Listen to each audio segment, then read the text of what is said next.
या कुछ लोगों ने ये बात कही है कि कस्सी उठाओगे तो हम क्या फूल माला पहनाएंगे। तो मैं उनको नाम क्यों नहीं ले देते सर? क्योंकि मैं उनको जानता नहीं। किसान शांतिपूर्वक बैठा है, मजबूर ना करें। अभी तक तो सड़कों पे आपने उनको छेड़ा है, अगर किसान को ज़्यादा मजबूर करोगे तो आपके घरों तक भी पहुंच जाएंगे। तो केंद्रीय मंत्री हैं जयप्रकाश, कल उन्होंने एक बयान दिया कि चौटाला परिवार जो है वो सदा ही किसानों का शत्रु रहा है। किसानों के नेता थे चौधरी देवीलाल जी, जिन्होंने किसानों की लड़ाई लड़ी थी सदैव, और उनसे बड़ा नाम इस परिवार में, मतलब इस देश में नहीं हो सकता जिन्होंने किसानों की लड़ाई लड़ी हो। जहाँ तक शत्रु वो कह रहे हैं तो उनको कहो, अगर आप मित्र हो तो आप इस्तीफे दो। आप हमारे को किसानों ने अपनाया है, तभी हम हर किसान जितने धरने हैं उनके मंच पे जा सकते हैं, उन लोगों के बीच में जा सकते हैं। भी कुछ लोग डरे हुए हैं जो जांच के लिए मना कर रहे हैं, लेकिन जांच होनी चाहिए। हम भी सीबीआई की, हम तो कहते हैं सीबीआई जांच करो। मुख्यमंत्री मना कर रहे हैं।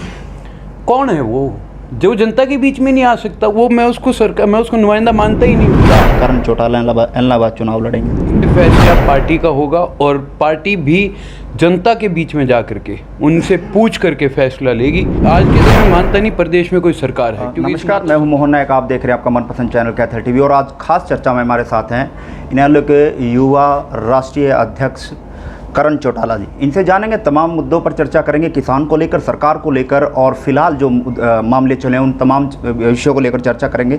करण चौटाला जी हमारे साथ हैं। नमस्कार जी। नमस्कार जी। कैसे हैं पहले आप? बिल्कुल ठीक। इनेलो का सतर किस तरह से ग्राफ जो है बढ़ता नजर आ रहा है? देखिए, मेरे को कहने की जरूरत नहीं है, तो जो उमड़ती भीड़ इन प्रोग्रामों में आई है और जिस हिसाब से ज्वाइनिंग्स हो रही है, नए युवा साथी जुड़ रहे हैं, जो कुछ ऐसे थे जो कारणवश हमसे दूर हुए थे, वो भी वापस परिवार में आ रहे हैं, क्योंकि हमने हमेशा इंडियन नेशनल लोकदल को एक पार्टी से पहले परिवार का दर्जा दिया है। जी करण जी, मेरा पहला सवाल आपसे ये है कि किसान आंदोलन को कहाँ देख रहे हैं आप फिलहाल? जी, किसान आंदोलन उतनी ही मजबूती से चल रहा है, और ये सरकार के प्रयास हैं, जैसा कि करनाल में हुआ कि माहौल ख़राब करने के।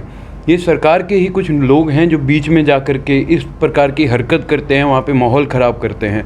और जहाँ तक करनाल वाले विषय की बात है, बारी बारी सरकार कह रही है, या कुछ लोगों ने ये बात कही है कि कस्सी उठाओगे तो हम क्या फूल माला पहनाएंगे।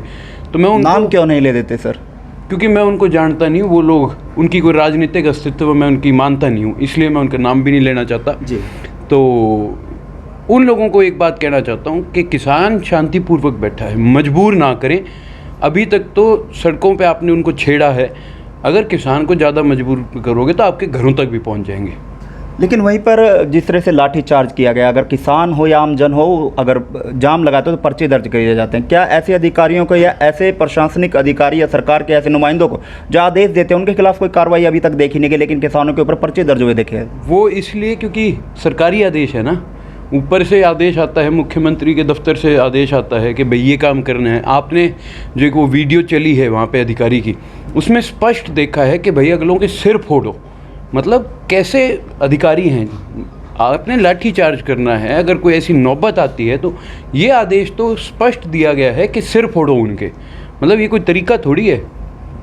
अजय चौटाला जी कहते हैं कि तथाकथित किसान वहाँ पर हैं और जो किसान है वो खेतों में है।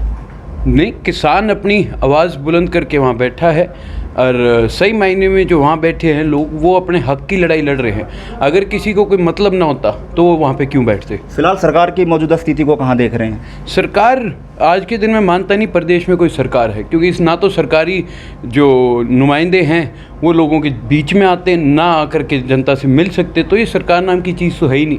रणदीप सिंह सुरजेवाला ने कहा कि जो करनाल में घटना हुई वो जनरल डायर जैसा एक व्यक्ति था, उनके द्वारा जो अंजाम दिए गए वैसा हुआ। वैसे ही रणदीप सिंह सुरजेवाला ने जो बयान दिया, उसी को मद्देनज़र देखें तो मोगा में भी इस तरह का काम किया गया, जहां पर खुद कांग्रेस की सरकार है। तो उस स्थिति को लेकर क्या कहना चाहेंगे? जी देखिए, ये तो मैं इस पे कोई टिप्पणी नहीं करूँगा, क्योंकि दो प्रदेश अलग अलग बात हैं।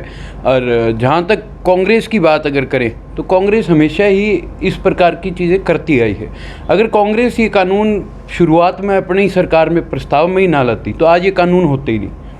तो ये तो एक तरह से खेल खेल रहे हैं। पूर्व केंद्रीय मंत्री हैं जयप्रकाश, कल उन्होंने एक बयान दिया कि चौटाला परिवार जो है वो सदा ही किसानों का शत्रु रहा है। उनको ये पूछिए, आपने अपनी राजनीतिक अस्तित्व बनाई है किसकी छत्रछाया में बनाई थी?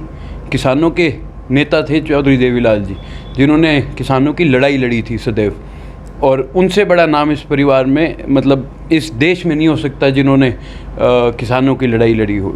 या उनसे पहले चौधरी चरण सिंह थे, या उससे पहले सर छोटू राम थे। यही बड़े 2-3 नाम हैं जो आप कहीं देश के किसी कोने में जाके पूछ लो कि किसने किसानों के हक की लड़ाई लड़ी है।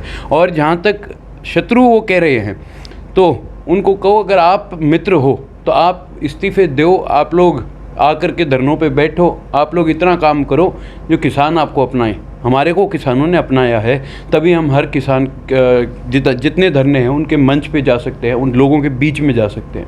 युवाओं के भविष्य से भी खिलवाड़ देखा गया है, क्योंकि पेपर लीक हुआ, अब तक सरकार आखिरी कड़ी तक नहीं पहुंच पाई। दुष्यंत चौटाला कहते हैं कि इस पे जांच नहीं होनी चाहिए, गृह मंत्री कहते हैं कि हम जांच करेंगे, लेकिन उप मुख्यमंत्री मना कर रहे हैं। इसके पीछे का राज कहाँ आप देखते हैं? देखिए, कहीं ना कहीं ये जो पेपर लीक घोटाला हुआ है, ये सिर्फ और सिर्फ अधिकारियों ने नहीं करा, इसमें सरकार का बहुत बड़ा रोल है। पैसा नीचे से लेके ऊपर तक गया है, तभी कुछ लोग डरे हुए हैं जो जांच के लिए मना कर रहे हैं।